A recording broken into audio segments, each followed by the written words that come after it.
Barcelona এই জায়গা থেকে কখনোই আসলে ভুলবে না যে নিজেদের এই শিরোপাটাকে রিয়াল মাদ্রিদের এগেইনস্টে নিশ্চিত করে নিতে। বার্সেলোনা অ্যাজ এ টিম হিসাবে আজকে কিভাবে খেলবে? সিজনের এই সময় এসে আমাদের আর হার কিছু নাই। হ্যান্সি ফ্লিক সবসময় যেই স্টাইলের ফুটবল খেলে আসে সে কি এইবারও সেই রিস্কটা নিবে? বার্সেলোনা ঘুরে দাঁড়িয়েছে এবং রিয়াল মাদ্রিদকে চিনিয়েছে যে হ্যাঁ এখনো আমরা তোমাদের বাপ। 2024-এ আমরা চ্যাম্পিয়ন্স লিগ জিতছি। হ্যান্সি ফ্লিক দেখেন তার হাতে যে সকল রিসোর্সেস আছে সে তাদেরকে কিভাবে বেস্ট ইউজ করা যায় সেটাকে দেখছে।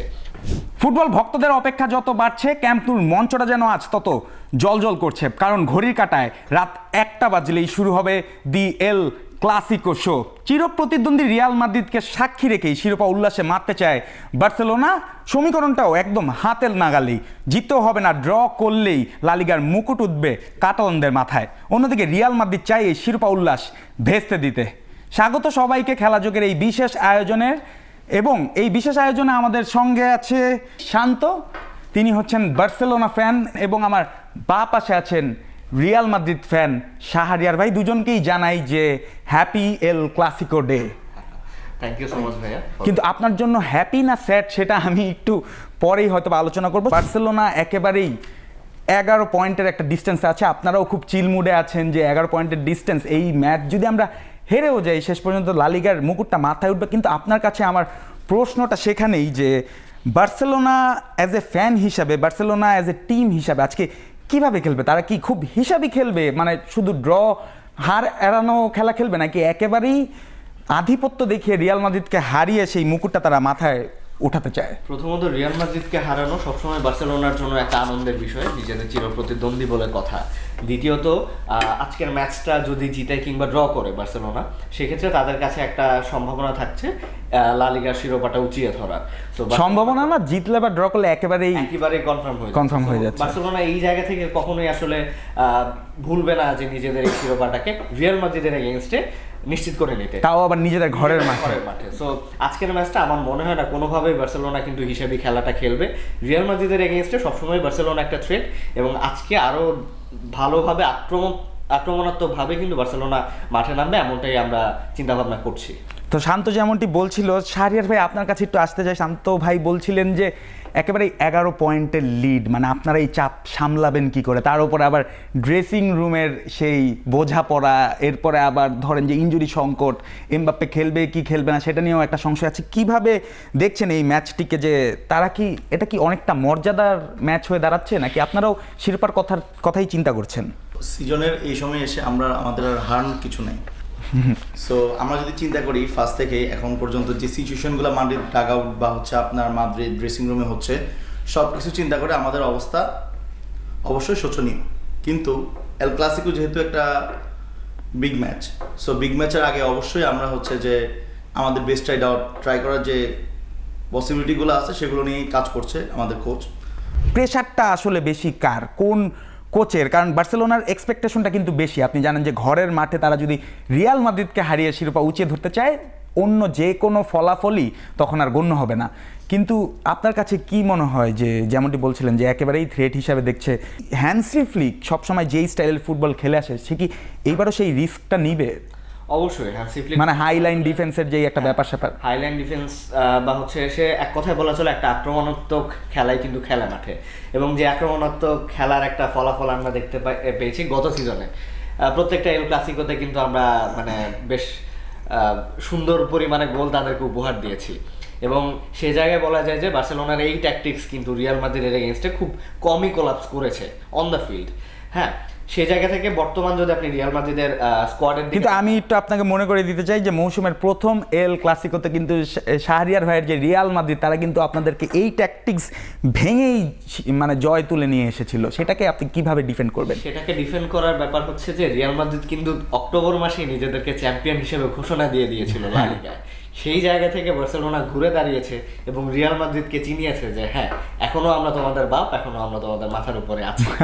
আপনি রিয়াল মাদ্রিদকে যে কোনো কিছুই বলবেন, ওরা আপনি যেমনটা বলছিলেন যে ওনারা বলবে যে ওনাদের 15টা ইউসিএল আছে। রিয়াল মাদ্রিদের বর্তমান সিচুয়েশন যদি আসলে আমরা এক্সপ্লেন করতে যাই, একটা এক্সাম্পল দিয়ে এক্সপ্লেন করতে হয় যে আমার বাবা একজন জমিদার, আমার দাদা একজন জমিদার ছিলেন, ঠিক আছে, কিন্তু আমার অবস্থা হচ্ছে আমি বায়তুল মোকাররমের সামনে বাবা 10 টাকা দাও বলে ভিক্ষা চাইছি। সো রিয়াল মাদ্রিদের অতীত বর্তমান এবং সিচুয়েশনটা কিন্তু খানিকটা সেরকম। তাদের এক সময় অনেক বড় জমিদারি ছিল, যেটা তারা সবসময় বলে যে আমাদের 15টা ইউসিএল আছে, কিন্তু কারেন্ট স্টেটের দিকে তাকান, ওনাদের টানা 2টা সিজন কিন্তু কোনো ট্রফি নাই। এবং বার্সেলোনা দেখেন বারবার স্ট্রাগল করা একটা টিম, তাদেরকেও কিন্তু একদম ওয়ার্স্ট সিনারিওতেও দেখবেন না টানা 2 সিজন তারা ট্রফিলেস থাকতেছে। কিন্তু রিয়াল মাদ্রিদের মতো একটা রয়্যাল টিম তারা দাবি করে আসলে, তারা কিন্তু এই নিয়ে টানা 2 সিজন ট্রফিলেস থাকতেছে। সো সেরকম একটা ট্রফিলেস টিমের এগেনস্টে আমার মনে হয় বার্সেলোনা ভয় ডর পেয়ে ফুটবল খেলবে, এটা অন্তত ভক্ত হিসেবে। মানে আপনি বলতে চাচ্ছেন যে হ্যান্সলি ফ্লিক তার ট্যাকটিক্সে কোনো চেঞ্জ আসবে না এবং একেবারে আক্রমণাত্মক ফুটবল খেলবে সে। তো শাহরিয়ার ভাই উনি যেমনটি বলছিলেন যে রিয়াল মাদ্রিদ 15টি ইউসিএল আপনাদের বাপদাদার জমি, আমি একটু আপনার সাপোর্ট নিয়ে ওনাকে বলতে চাই লা লিগাও তো ওনাদের বেশি, তাহলে আপনি এবার কিভাবে ওনার এই কথাটাকে ডিফেন্ড করবেন যে বার্সা এত আক্রমণাত্মকভাবে? ছোট টিমের বিপক্ষে ডিফেন্ডের কিছু নাই। সো উনি যেভাবে বলতেছিল যে জমিদারি, মানে অনেক আগে আমরা ট্রফি জিতছি, it's not like that.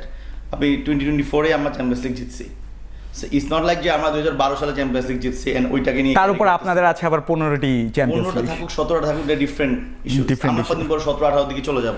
So ওইটা তো ওই জায়গায় তো তাদেরকে আমরা রাখতে মানে দেখতেই পারতেছি না। কিন্তু আমরা কিন্তু চ্যাম্পিয়ন্স লিগ জিতছি খুব রিসেন্ট এন্ড ডমিনেটের সাথে জিতছি। তার 2 বছর আগে আবার জিতছিলাম, তার আগে হ্যাট্রিক জিতছি। সো এমন না যে আমরা হচ্ছে যে দুই সিজন ধরে ট্রফিলেস, তার মানে এই না যে আমাদের ফর্ম পিছিয়ে আছে, বা হচ্ছে আপনার মনে করেন আমাদের রিসেন্ট যে ইস্যুগুলো হচ্ছে টিমের মধ্যে সেগুলোর জন্য হয়তো অনেকে আমাদেরকে ছোট করে দেখতেছে, বাট আমরা হচ্ছে যে সেটা আজকে খেলার মধ্যেই দেখাই দিব ইনশাআল্লাহ। ছোট টিমকে আসলে ডিফেন্ড করার কিছু নেই, তাহলে আমার প্রশ্নটা হচ্ছে 11 পয়েন্টের ডিফারেন্সটা আসলে কেন? আর এছাড়াও আপনি কি মনে করেন না যে এই সিজনেরও শুরুতে আপনারা একটা দাপট দেখেই কিন্তু শুরু করেছিলেন, কি এমন ঘটলো যে রিয়াল মাদ্রিদের এরকম ছন্দপতন আমাদের দেখতে হচ্ছে? কারণ পরিসংখ্যান বলছে বা ইতিহাস বলছে 1931-32 মৌসুমের পর এবারই প্রথম, অর্থাৎ 94 বছর পর এবারই কিন্তু প্রথম যে এল ক্লাসিকো একটা ডিসাইডার ম্যাচ হয়ে যাচ্ছে লা লিগায়। তো আপনার কাছে কি মনে হয় যে রিয়াল মাদ্রিদের এই হাল কেন বা কোন কারণে? সো এখন রিয়াল মাদ্রিদের হার বলতে হলে আমাদের ইন্টারনাল কথা বলতে হয়। সো যেহেতু আমাদের আজকে ডিবেট বা হচ্ছে টকশোটা অ্যাবাউট এল ক্লাসিকো, সেই জন্য সেদিকে যাবো কিনা ভাবতেছি। বাট দ্য থিং ইজ আমাদের টিমের মধ্যে হচ্ছে অনেক বেশি মাথা হয়ে গিয়েছে। সো যখন আপনার টিমের মধ্যে বেশি মাথা হয়ে যায়, মানে ওর হেড অনেকগুলো হয়ে যায়, তখন জিনিসটা হয় যে আপনার টিমটা ব্যালেন্স থাকে না, যার কারণে আজকের হয়তো আমাদের এই সিজনের এই অবস্থা। না হলে হচ্ছে আমরা সিজনটা যেভাবে স্টার্ট করেছিলাম, বার্সা কিন্তু ওইভাবে স্টার্ট করতে পারে নাই। হ্যান্সি ফ্লিকের স্ট্র্যাটেজি আপনার বেশি ভালো লাগে নাকি এর আগে কোনো কোচের স্ট্র্যাটেজি? আচ্ছা, হ্যান্সি ফ্লিকের আগে যদি কোনো কোচের কথা বলতে হয়, আমি মরিনহোর কথা বলবো। কারণ আমি যখন আসলে ছোট বয়সে ফুটবল দেখাটা শুরু করি, তখন বার্সেলোনায় পেপ গার্দিওলা।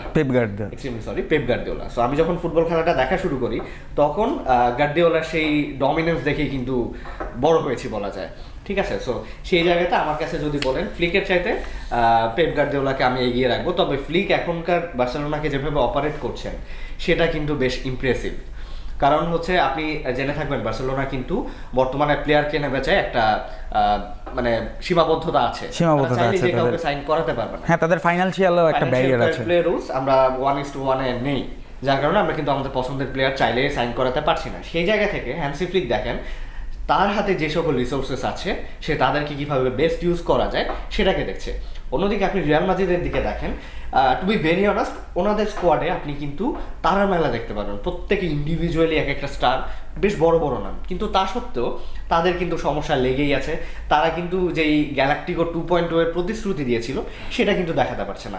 অন্যদিকে বার্সেলোনার হ্যান্সি ফ্লিক, সে হেডমাস্টার হিসেবে এতটাই দারুণ, সে কিন্তু তার হাতে থাকা যত সকল রিসোর্সেস আছে সেগুলোকে খুব দারুণভাবে কাজে লাগিয়েছে এবং যার ফলাফলটা কিন্তু আমরা মাঠে দেখতে পাচ্ছি। রিয়াল মাদ্রিদ ভাই যেমনটা বলছিলেন যে সিজনটা বেশ দারুণভাবে শুরু করেছিল। হ্যাঁ, তাদের যে কোচ শাভি আলোনসো, তাকে নিয়েও বেশ হাকডাক শোনা গিয়েছিল যে বার্সেলোনা এবার আর পাত্তা পাবে না, এমবাপ্পে আছেন, অনেক কিছু।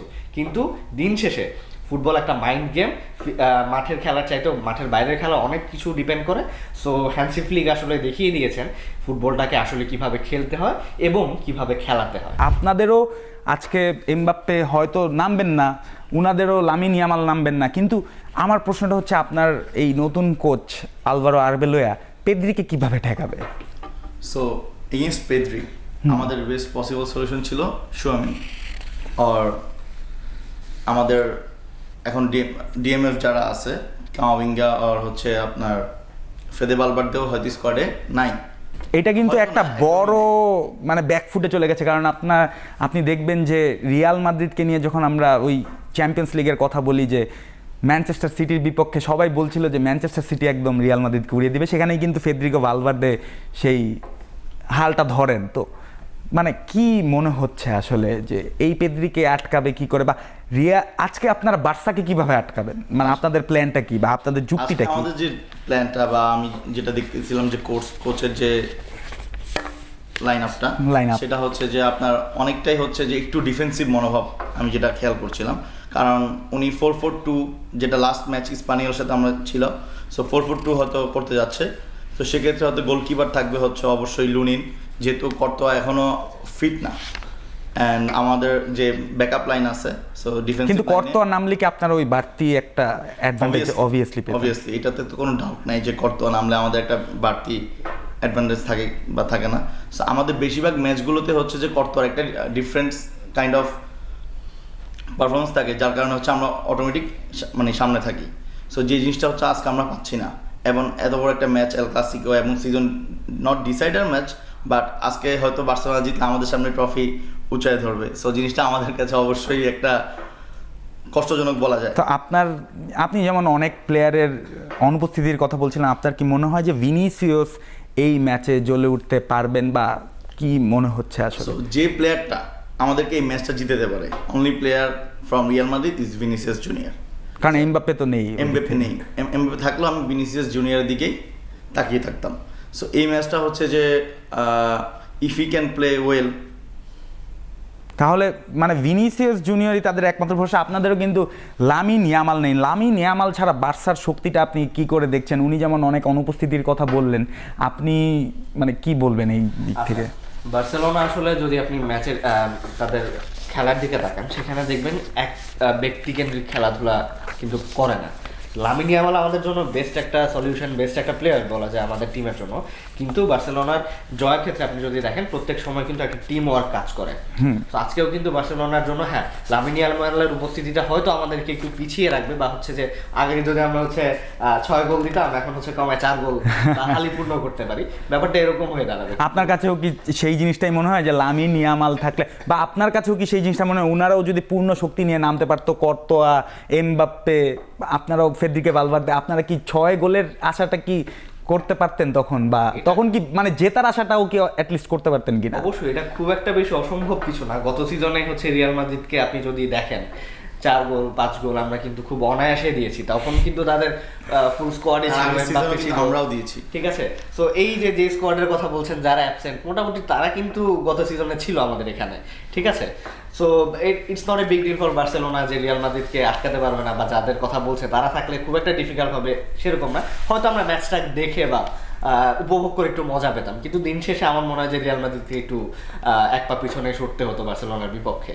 এই এমবাপ্পেকে বার্সার ফ্যানরা আবার বলে যে এমবাপ্পে একটা কুফা, সে পিএসজি থেকে এসেছে এই চ্যাম্পিয়ন্স লিগের জন্য, এরপর রিয়াল মাদ্রিদে এসেও সে ওই অধরা ইউরোপিয়ান চাঁদ ধরতে পারেন। হ্যাঁ, তো এছাড়াও আপনি বাড়তি best player of the world উনি যাকে দাবি করছে, তাকে তার নিজের ক্লাবের ফ্যানরাই আসলে চাচ্ছে না, তারাই পিটিশন করতেছে যে তাকে আসলে টিম থেকে যেন ছাঁটাই করা হয়।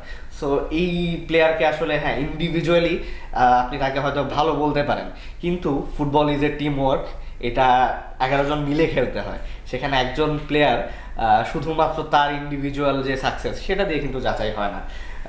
যেমনটা আপনি বলছিলেন যে সে পিএসজি থেকে চলে আসলো যেন সে চ্যাম্পিয়ন্স লিগ জিততে পারে, কিন্তু রিয়াল মাদ্রিদে সে সেম, এবং রিয়াল মাদ্রিদে আসার পরে অ্যাজ ইউজুয়াল যেমন তাকে নিয়ে ড্রেসিং রুম রিউমার শোনা যায় তেমনটাই শোনা যাচ্ছে, এবং আলটিমেটলি দেখা যাচ্ছে ফ্যানদের কিন্তু একটা বড় সংখ্যা অনলাইনে পিটিশন দায়ের করছেন যেন তাকে টিম থেকে ছেড়ে ফেলা হয়। সো আমার মনে হয় না এটা কোনো প্লেয়ারের গ্রেটনেস তৈরি করতে পারে। আপনি কেমনটি মনে করেন যে আপনি এমবাপ্পেকে কি করে দেখেন, বা এই পিটিশনটি কিন্তু আসলে যে মানে এক্স্যাক্টলি রিয়াল মাদ্রিদ ফ্যানরাই যে সাইন করছে এমন না, এমনও হতে পারে যে আপনারা যারা ওনাদের পেছনে লেগে থাকেন বার্সা ফ্যান, ওনারাও হচ্ছে এমবাপ্পে থাকুক, কারণ রিয়াল মাদ্রিদে যতদিন এমবাপ্পে থাকবে আমরা এটুকু এনশিওর যে রিয়াল মাদ্রিদ ততদিন আর ঘুরে দাঁড়াতে পারবে না। আমরা চাইবো রিয়াল মাদ্রিদ অ্যাকচুয়ালি এরকম না, ফ্যানদের আপনি জানেন ইমোশনস কিরকম for the batch. So basically যে জিনিসটা হয় যে আমাদের কোচ যে প্রবলেমটা, কোচ ইস্যুস।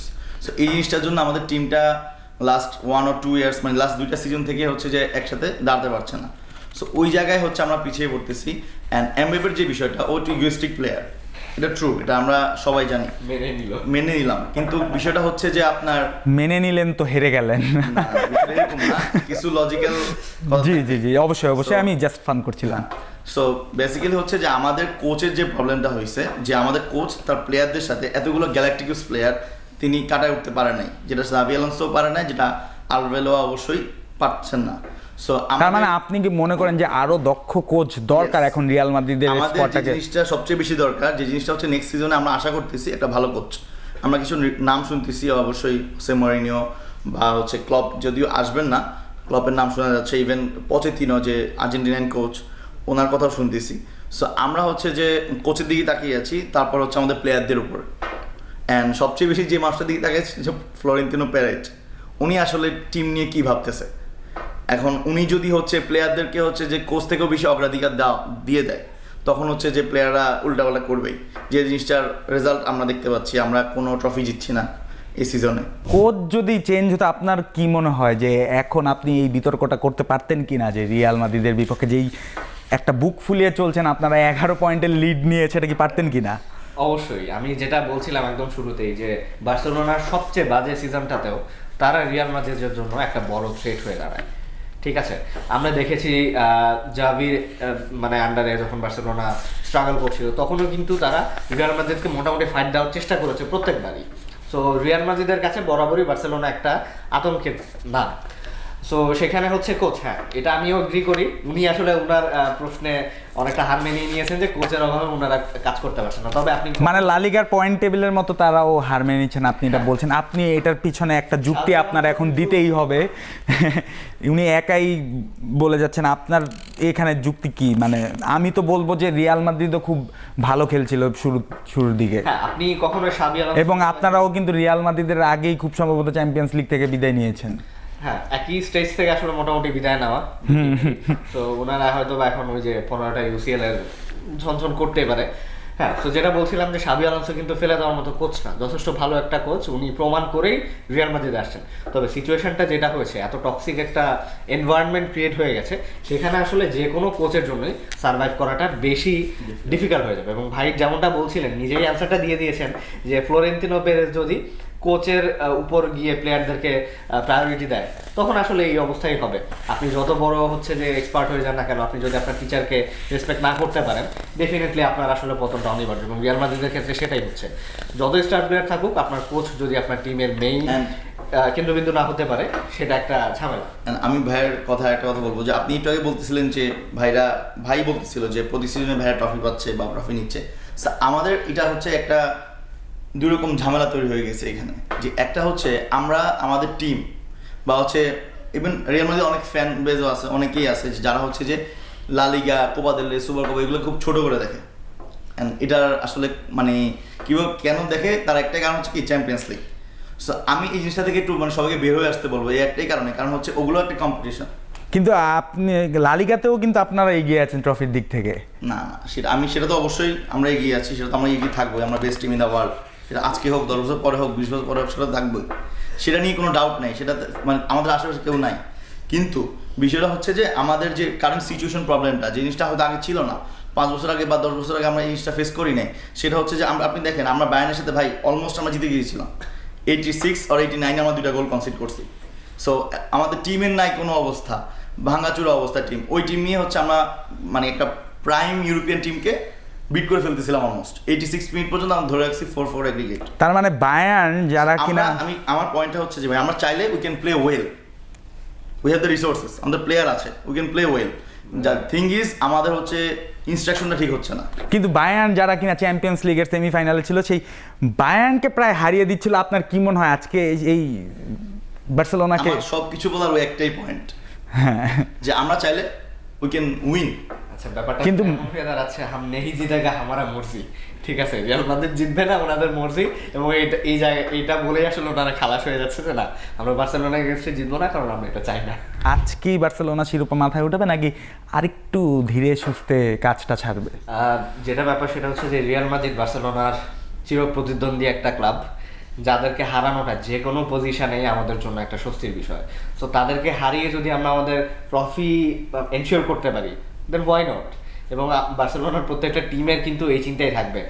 হয়তো নিউজে শুনবেন যে রিয়াল মাদ্রিদ বার্সেলোনাকে গার্ড অফ অনার দিতে অস্বীকৃতি জানিয়েছে। তো তাদের এই যে উদ্ধত্যপূর্ণ আচরণ, সেটার জবাব কিন্তু আমাদেরকে আজকে অনফিল্ড দিতেই হবে। এটা একটা কি বলবো, চ্যাম্পিয়নদের অস্তিত্বের বা মর্যাদার লড়াই বলবো। কিন্তু আপনি যেমন আপনার টিমকে আগিয়ে রাখছেন, কিন্তু পরিসংখ্যানের দিক থেকে কিন্তু বেশ কয়েক জায়গায় কিন্তু রিয়াল মাদ্রিদ এগিয়ে। রিয়াল মাদ্রিদ দেখা গেছে যে এই পর্যন্ত 106টা কি 7টা ম্যাচ জিতেছে, আপনারা তাদের থেকে 2টা কম ম্যাচ জিতেছেন। কিন্তু আজকের ম্যাচ জিতলে হয়তো বা ঘাড়ে নিঃশ্বাস ফেলতে পারবেন। কিন্তু সব দিকেই পরিসংখ্যান এটা অনেকটা ব্রাজিল আর্জেন্টিনার মতো হয়ে গেল না? যে এখন দেখেন, পরিসংখ্যান দিয়ে কিন্তু বর্তমান চলে না। আপনি অতীতের কথা টানলেও যে বললাম আমার দাদা জমিদার ছিল আর আমি হচ্ছে বাইতুল মোকাররমের সামনে বাবা 10 টাকা দাও বলে বেড়াচ্ছি। সো এটা দিয়ে কিন্তু হয় না। আমার দাদা জমিদার ছিল, সে ছিল আমি কি করছি এবং আমার ফিউচার কি হবে সেটাই চিন্তা করার বিষয়। এবং বর্তমানে যদি আপনি রিয়াল মাদ্রিদের অবস্থা দেখেন এবং এই সিচুয়েশন থেকে তাদের সামনের সিজনের কথাও চিন্তা করেন, চোখে অন্ধকার ছাড়া আসলে কিছু দেখবেন, এটা বাস্তব কথা, ঠিক আছে? তো সেই জায়গায় বার্সেলোনা কিন্তু নিঃসন্দেহে এগিয়ে থাকছে এবং ঘাড়ে নিঃশ্বাস ফেলুক, পরিসংখ্যান যাই বলুক না কেন, এখনকার সিচুয়েশনে দাঁড়িয়ে আপনাকে এটা মানতেই হবে যে বার্সেলোনা রিয়াল মাদ্রিদের চাইতে অনেক অনেক গুণ এগিয়ে আছে এবং আজকের ম্যাচে নিশ্চিতভাবে ফেভারিট হয়ে বার্সেলোনা মাঠে নামতে যাচ্ছে। এইটা কি আপনি মানেন? ভাই যেটা বললো, বার্সেলোনার কাছে কিন্তু মানে আজকে ওইখানে তারা যে জিতলে ট্রফি জিতবে বিষয়টা অবশ্যই, কিন্তু ওদের কাছে হচ্ছে মাদ্রিদকে হারানোটাই একটা ট্রফি। মানে বার্সেলোনার কাছে মাদ্রিদকে হারানোটাই একটা ট্রফি। এটা ভাই নিজেও একটা হয়তো স্বীকার করতো, মানে এখনো তো প্রাইম টাইমে আছে, ওনারা হয়তো স্বীকার না, কিন্তু ওনার কথার ফাঁক দিয়ে কিন্তু ওইটা বেরিয়েই গেছে যে উনি বললেন যে চিরপ্রতিদ্বন্দ্বী তাদেরকে হারিয়েই উল্লাস করতে চায়। এক কথায় কিন্তু আপনার কথাটা কিন্তু একদিক থেকে যৌক্তিক। তো মানে কি মনে হয়, আপনার কি মনে হয় যে আপনারা পারবেন আজকে যে তাদের শিরোপা উল্লাসে বাধা দিতে? আমি আপনাকে যেটা আগেও বললাম যে হারানোর কিছু নাই এখন আর। আর্জেন্টিনা ফ্যানরাই কেন বার্সেলোনা সাপোর্ট করে আর ব্রাজিল ফ্যানরাই কেন আপনার রিয়াল মাদ্রিদ সাপোর্ট করে? এটা আসলে একটা ভুল ধারণা। আপনি যদি দেখেন, অবশ্যই ভুল ধারণা, কিন্তু অনেকেই তাই মনে করে। আমি আমার ফুটবল খেলা দেখাটা শুরু হয়েছিল কিন্তু যেটা বলছিলাম যে পেপ গার্দিওলার আন্ডারে মেসি যখন খুব ভালো পারফর্ম করছিল সেই সিজনটা দেখে, সেই সময়টা দেখে। সো স্বাভাবিকভাবে আমি আর্জেন্টাইন ফ্যান হয়ে বার্সেলোনার দিকে ঝুঁকেছিলাম মেসিকে দেখে। অন্যদিকে হচ্ছে যারা আমাদের আগের জেনারেশন, তারা কিন্তু বার্সেলোনাতে রোনালদিনিওকে দেখেছে, আরও অনেক লেজেন্ডারি প্লেয়ার ব্রাজিলিয়ান, তারা কিন্তু হচ্ছে আপনার Barcelona support, Brazilian legendary player যারা আমাদের বার্সেলোনায় খেলেছে। এবং সেই সুবাদে কিন্তু ব্রাজিলিয়ানরা একটা বড় অংশ, আমার নিজের দেখা আমাদের বার্সা কমিউনিটির অনেকেই আছে যারা কিন্তু ব্রাজিলকে সাপোর্ট করে। এবং বর্তমানে যদি দেখেন বার্সেলোনা টিমের একটা প্রাণ ভ্রমরা বলা যায় কিন্তু রাফিনিয়া, ঠিক আছে? রাফিনিয়া। সো এই রাফিনিয়া যখন বার্সার জার্সি পরে মাঠে নামে, আমি কিন্তু তার জন্য চিয়ার করি। সো ইন্টারন্যাশনাল ফুটবল আর ক্লাব ফুটবল দুইটা কিন্তু সম্পূর্ণভাবে আলাদা এবং দুইটার আসলে খেলার যে ধরনটা কিংবা হচ্ছে অ্যাম্বিয়েন্সটা টোটালি ডিফারেন্ট। সো এটা সবসময় সঠিক না যে আর্জেন্টাইন ফ্যানরাই বার্সেলোনা সাপোর্ট করবে, ব্রাজিল ফ্যানরা বা পর্তুগাল ফ্যানরা হচ্ছে রিয়াল মাদ্রিদ সাপোর্ট করবে। হ্যাঁ, এটা কিছু কিছু ক্ষেত্রে হয়তো কানেক্টিভিটি ডট কানেক্ট আপনি করতে পারেন, কিন্তু সব সময়ের জন্য এই লজিক সত্য না। অ্যাটলিস্ট এই বিষয়কে আপনারা দুজন একমত কিনা? কিন্তু তাহলে দেখা অনেক বার্সা সাপোর্টার বড় ভাই আছে, আমাদের একজন যে কন্টেন্ট ক্রিয়েটর ভাইও আছে, উনি হয়তো বার্সেলোনা ব্রাজিল সাপোর্ট করে উইথ বার্সেলোনা। কিন্তু এগেইনস্ট আর্জেন্টিনা যে কোনো টিম আসলেই কেন তাকে সাপোর্ট করতে হবে? আমার প্রশ্ন হচ্ছে সেটা। আচ্ছা, এগেইনস্ট আর্জেন্টিনা যে কোনো টিম আসলে, আচ্ছা, সো আমাদের চিরপ্রতিদ্বন্দ্বী আমরা অলওয়েজ চিন্তা করি, আই ফিল, কারণ আমি হচ্ছে প্লেয়ার কেন্দ্রিক সাপোর্টে আসছি। এটা যেটা ভাই বললো যে মেসিকে দেখেই ভাই আর্জেন্টিনায় বা আর্জেন্টিনার সাপোর্টটা থেকে দেন বার্সেলোনা, এরকম একটা কিছু। সো আমাদের যে জেনারেশনটা আমরা একটু প্লেয়ার কেন্দ্রিক হয়ে গিয়েছিলাম। আমাদের আগের জেনারেশনটা আমি বলতে পারতেছি আমাদের যে, তার মানে আপনিও পর্তুগাল সাপোর্টার নিশ্চয়ই রোনালদোকে দেখে, তাহলে আবার ব্রাজিল কেন? আচ্ছা, এখন যে বিষয়টা সেটা হচ্ছে যে ব্রাজিলের যে খেলার যে ছন্দ বা যে সাম্বা স্টাইল, সেই জিনিসটা আমাদের অনেককে হয়তো আপনার হচ্ছে যে মুগ্ধ করে, যার কারণে হচ্ছে আমরা অনেক পর্তুগাল ফ্যানরাই ব্রাজিলকে সমর্থন দেয় এগেইনস্ট আর্জেন্টিনা। খুবই একটা চমৎকার বিষয় আপনি একটু খেয়াল করবেন, রাফিনিয়ার কথা বলছিলাম আমরা। রাফিনিয়া কিন্তু গত সিজনে ব্যালন ডি'অরের দৌড়ে সেই খুব ভালো পারফর্ম করছিল, কিন্তু দেখা গেছে ব্রাজিলিয়ান যে ফ্যান বেস তারা রাফিনিয়াকে অত একটা শাউট দেয়নি যতটুকু তারা ভিনিসিয়াসের জন্য গর্জে উঠেছিল, কারণ রাফিনিয়া বার্সেলোনায় খেলে। সো এটা আমার মধ্যে খানিকটা হচ্ছে যে হিপোক্রেসি হয়ে যায়। আমি আমার নিজের দৃষ্টিতে দেখেছি, যেহেতু আমি বার্সা ফ্যান, রিয়াল ফ্যান, তাদেরকে নিয়ে এটা আবার ভাই মানে অনেক Barca fan even Barca media যারা হচ্ছে যে ওদের প্লেয়ার, ওরাও রাফিনিয়াকে পিছনে রাখছিল। So, এটা এটা ভাই আসলে agree হচ্ছে করবে একটা বলা যায় অজ্ঞতা, যদি কেউ আসলে ইন্টারন্যাশনাল এবং ক্লাব ফুটবল দুটাকে মিক্স করে Mix করে ফেলে। ফেলে। দুটা আসলে প্যারালালি চলে, কিন্তু দুটা সম্পূর্ণ আলাদা। কিন্তু এইখানেই তো ফুটবলের মজাটা তো এইখানেই, কারণ আপনি এইখানেই। সব জায়গায় তো আপনি একেবারেই যে পিওর ফ্যান পাবেন তা না। তা না। ফুটবলটা ওই উন্মাদনাটা শুরুই হয় হচ্ছে যে সব ধরনের fan। সব ধরনের ফ্যানকে নিয়ে। কিন্তু ওই টিমের কোন প্লেয়ারকে এখন থ্রেট হিসাবে দেখছেন, মানে একেবারেই যদি নিউট্রালি বলতে হয়, যদি দেখতে হয় কারণ এমবাপ্পে নেই, ভালভার্দে নেই। সো হ্যাঁ, থ্রেট যদি কিছুটা হলেও থ্রেট হয়, ভিনিসিয়াস আমাদের জন্য কিছুটা থ্রেট হতে পারে। এমবাপ্পে যদি থাকতো তাহলে এমবাপ্পে আমাদের প্লেইং স্টাইল যেটা হাইলাইন ফুটবল, সেটার জন্য কিন্তু এমবাপ্পে দারুণ একটা থ্রেট। সেটা আমরা প্রিভিয়াস এল ক্লাসিকোগুলোতেও দেখেছি, তার মধ্যে কিন্তু এই হাইলাইন্স ভাঙার একটা টেন্ডেন্সি থাকে অলওয়েজ। তো ভিনিসিয়াস জুনিয়রের মধ্যেও কিন্তু এই হাইলাইন ভাঙার একটা টেন্ডেন্সি আছে। তো আপনাদের ওই কুন্দে কি ভিনিসিয়াসকে আটকাতে পারবে কিনা এবার? ডেফিনেটলি পারবে। তবে তার জন্য কি হ্যান্সি ফ্লিক আলাদা কোনো স্ট্র্যাটেজি, মানে একজনকেই সেট করেছেন নাকি মিডফিল্ড থেকে গ্যাভিও তাকে সেই সাপোর্টটা দিবে? মিডফিল্ড থেকে অবশ্যই সাপোর্ট পাবে, এবং বার্সেলোনার মিডফিল্ডের কথা যদি বলেন তাহলে ওয়ান অফ দ্য বেস্ট আপনাকে বলতেই হবে, এবং তর্ক সাপেক্ষে বেস্ট আপনি বলবেন অবশ্যই। সো মিডফিল্ড থেকে ওভারঅল আমাদের ডিফেন্স বলেন বা ফরওয়ার্ড লাইন বলেন, ভালো একটা ব্যাকআপ কিন্তু পায়। সো সেই জায়গায় শুধুমাত্র ভিনিসিয়াসকে হাইলাইট করার মতো আমার মনে হয় না সিচুয়েশনটা আছে, কারণ ভিনিসিয়াসের ওই সাপোর্টটাও নেই যে সে একা বা সে কোনো কিছু একটা করতে পারবে। রিয়াল মাদ্রিদ টিমে কিন্তু ওই সাপোর্টটা এখন আর ভিনিসিয়াসের নেই, যেটা আগে ছিল বা একটা সময় সে দেখাতে পারতো। সো আমার মনে হয় যে তাকে কেন্দ্র করে আলাদা কোনো ট্যাকটিক্স থাকবে না বার্সেলোনার। যে চিরাচরিত গেম থাকবে তার মধ্যেই তাকে আসলে আটকে ফেলা যাবে। তবে হ্যাঁ, যেটা বলছিলাম যে থ্রেড যদি কেউ ক্রিয়েট করতে পারে সেটা ভিনিসিয়াস জুনিয়রই করতে পারে। সেম প্রশ্ন আপনার কাছে আমি করতে চাই, আপনি কাকে? Answer is Pedri, sorry. Pedri. আচ্ছা, পেদ্রি না বেলিংহাম, মানে কাকে এগিয়ে রাখবেন আপনি? মানে আপনি যেহেতু পেদ্রিকে থ্রেট হিসাবে দেখছেন, আপনি কি নিজের দলের বেলিংহাম? আমি ওভারঅল বলতেছি না, বাট ইন এল ক্লাসিকো আমার কাছে বেলিংহামকে বেশি প্রেফারেবল মনে হয় এগেইনস্ট বার্সেলোনা। তা আপনি কি ওই বেলিংহামকে থ্রেট হিসাবে দেখেন না তাহলে? না, আমি দেখি না, কারণ বেলিংহাম নিঃসন্দেহে একজন দারুণ প্লেয়ার, কিন্তু তার রিসেন্ট ফর্ম যদি একটু দেখেন, সেটা যদি আবার পেদ্রির সাথে আপনি মিলাতে যান, রিয়াল ফ্যানরা আমার বিশ্বাস যে তার একটু লজ্জা পাবেন, একটু মুখটা লুকাবেন। ঠিক আছে, আর আপনি যদি খেলা দেখেন একজন দর্শক হিসেবে, পেদ্রির খেলা দেখে আপনি চোখের যে শান্তি পাবেন, আমার মনে হয় না বেলিংহাম, আমি তার প্রতি যথেষ্ট পরিমাণে সম্মান রেখেই বলছি, বেলিংহামের খেলাটা দেখে as a football fan, neutral football fan হিসেবেও আপনি সেই মজাটা পাবেন। কারণ পেদ্রি খেলা বানান অনেক দিক থেকে, আর বেলিংহাম স্পিডি যেই খেলা আছে সেই ধরনটাকে মানে ফলো করেন। এরকম অনেক প্লেয়ার আপনি সেম টাইপের কিন্তু দেখতে পাবেন, কিন্তু পেদ্রির যে ক্রিয়েটিভিটিটা সেটা মাঠে কিন্তু অন্যরকম একটা অ্যাম্বিয়েন্স ক্রিয়েট করে যায়, হোক সেটা স্পেনের হয়ে হোক সেটা বার্সেলোনার হয়ে। আপনার মতে আপনি যদি কোচ হতেন, আপনি কি ডিসাইড করতেন এমবাপ্পে খেলবে কি খেলবে না? কারণ সামনে আবার বিশ্বকাপ, এক ধরনের ওই প্রস্তুতি আছেই। এমবাপ্পেকে তো অবশ্যই আমি খেলাইতাম, মানে বিশ্বকাপ সত্ত্বেও সে পুরোপুরি ফিট না হলেও আপনি না, পুরোপুরি ফিটের কথা, যদি পুরোপুরি ফিট থাকতো অবশ্যই তাকে নামাতাম, বাট যদি হচ্ছে ফিটের যে বিষয়টা সেটা না হলে, ডাউটফুল হলে অবশ্যই আমরা নামাতাম না। এরপরে আপনি রাফিনিয়ার কথা বলছিলেন, যে রাফিনিয়াও কিন্তু অনেকটা মানে ইনজুরির মধ্যেই আছে, এখনো পুরোপুরি ফিট না। সে কি এই ম্যাচ পুরোপুরি খেলতে পারবে কি পারবে না, বা তার কি খেলা উচিত কি উচিত না, কি মনে হয়? খুব সম্ভবত রাফিনিয়া আজকে স্টার্ট করছে না, তাকে যদি খেলানোই হয় একান্ত শেষের দিকে হয়তো বা 20-30 মিনিটে সাবস্টিটিউশন হিসেবে নামানো হবে, কারণ প্রত্যেকটা প্লেয়ারই আপনি যেমনটা বলছিলেন সামনে ওয়ার্ল্ড কাপ আছে, তাদেরও সেই চিন্তা ভাবনা আছে, এবং আমাদের কোচ হ্যান্সি ফ্লিক সে কিন্তু প্লেয়ারদের প্রতি দারুণ যত্নশীল। ঠিক আছে, সো তাকে হয়তো আজকে শুরু থেকে না পেতে পারি আমরা, এবং এটা আসলে আমাদের জন্য খুব একটা বেশি সমস্যা ক্রিয়েট করবে না, বাকি যারা থাকবে দেখেন ক্যারি দ্যাট ভেরি ওয়েল। তো রাফিনিয়াকে কথা বলছিলাম, এইবার আমি আপনার কাছে একটা প্রশ্ন করতে চাই, যে মানে ইন্টারন্যাশনাল ফুটবল নাকি ক্লাব ফুটবলকে আপনি বেছে নেবেন? আপনি হলে রাফিনিয়াকে কি খেলাতেন নাকি খেলাতেন না এই ম্যাচের পরিপ্রেক্ষিতে? সামনে আবার যেহেতু বললেনই পর্তুগাল সাপোর্টাররা ব্রাজিল সাপোর্ট করে, so as a Brazil supporter আমি অবশ্যই রাফিনিয়াকে রেস্ট দিতাম।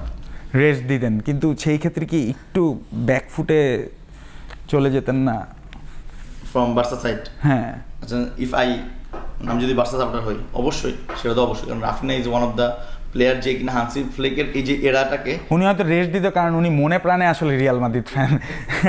না না না, রাফিনা এমন একটা প্লেয়ার যে হচ্ছে যে হান্সি ফ্লিকের এরাটাকে হচ্ছে শক্তিশালী করছে, এটা ভাই এগ্রি করবে আমার সাথে। কারণ এই যে রাফিনার যে উত্থানটা, তাকে হচ্ছে যে জাভি হার্নান্দেজ অনেকটা মানে প্রায় নিশ্চিহ্ন করে ফেলতেছিল। আমরা সেই সিজন হয়তো 2023 or 2024 এই সিজনটায়, সেখান থেকে তার যে কাম ব্যাক, ইভেন ভ্যালেন্ডিয়ার কন্টেন্ডার, ইভেন আমি নিজেও আমার ফেসবুকে আপনি দেখতে পারেন আমি ওর জন্য মানে দাঁড়াইছিলাম যে যদি কারো ভ্যালেন্টিয়ার জেতা দরকার হয় সেটা হচ্ছে রাফিনা। সো ওই জায়গায় নিজেকে নিয়ে আসতে পেরেছে এবং ওয়ার্ল্ড কাপের জন্য সে নিজেকে রেডি করতেছে, সেটা অবশ্যই রাফিনারকে তো আমি অবশ্যই চাইবো যে সে খেলুক। নিজের টিমে আপনি এখন কাকে বেশি সবচেয়ে শক্তিশালী হিসাবে দেখছেন, বা কারা এই ম্যাচ একটা বড় ইম্প্যাক্ট রাখতে পারে? আচ্ছা, সো আমাদের ইনজুরি লিস্টটা তো আপনি হয়তো জানেন। হ্যাঁ, সো ইনজুরি লিস্টের বাইরে যদি আমি আসি যে স্কোয়াডটা আমাদের হয়তো আজকে নামবে, সেখানে হচ্ছে সবচেয়ে বেশি থ্রেট হবে মানে বার্সার জন্য থ্রেট হবে ভাই যেটা বললো ভিনিসিয়াস জুনিয়র, তো অবভিয়াসলি এর বাইরে হচ্ছে আমি এইসব ম্যাচে মানে বিগ ম্যাচে অবভিয়াসলি জুড বেলিংহাম একটু আগেই রাখি। এটা একটা রিজন হচ্ছে যে ও এই বিগ ম্যাচগুলো হচ্ছে ভোকাল পয়েন্টে বের করে আনতে পারে স্কোরগুলো, সো এই জন্য আমি ওকে আগায় রাখবো। আর যদি মিডফিল্ড থেকে আরও কাউকে রাখতে হয় সেটা হচ্ছে যে যেহেতু কামাভিঙ্গা আজকে স্টার্ট করবে সম্ভবত ওর একটা ভালো ইম্প্যাক্ট থাকতে পারে। সেম প্রশ্নটা আপনাকেও করতে চাই, আপনি কাকে এগিয়ে রাখবেন? নিঃসন্দেহে আমাদের হচ্ছে পেদ্রি থাকতেছে, তার দিকে আলাদা একটা মানে স্পটলাইট অবশ্যই থাকবে।